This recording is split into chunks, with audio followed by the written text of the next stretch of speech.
جامع بن راشد نے بیان کیا، ان سے ابو وائل نے اور ان سے حذیفہ رضی اللہ عنہ نے کہ حضرت عمر رضی اللہ عنہ نے پوچھا، فتنے کے متعلق رسول اللہ صلی اللہ علیہ وسلم کی حدیث کسی کو یاد ہے؟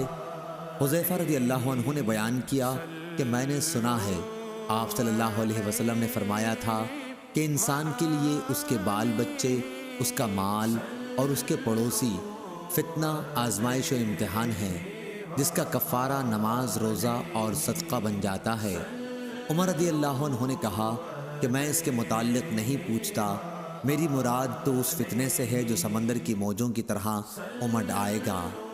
اس پر حذیفہ رضی اللہ عنہ نے کہا کہ آپ کے اور اس فتنے کے درمیان ایک دروازہ ہے، یعنی آپ کے دور میں وہ فتنہ شروع نہیں ہوگا۔ عمر رضی اللہ عنہ نے پوچھا، وہ دروازہ کھل جائے گا یا توڑ دیا جائے گا؟ حذیفہ رضی اللہ عنہ نے بتایا کہ توڑ دیا جائے گا۔ عمر رضی اللہ عنہ نے فرمایا کہ پھر تو قیامت تک کبھی بند نہ ہو پائے گا۔ ہم نے مسروق سے کہا، آپ حذیفہ رضی اللہ عنہ سے پوچھئے کہ کیا عمر رضی اللہ عنہ کو معلوم تھا کہ وہ دروازہ کون ہے؟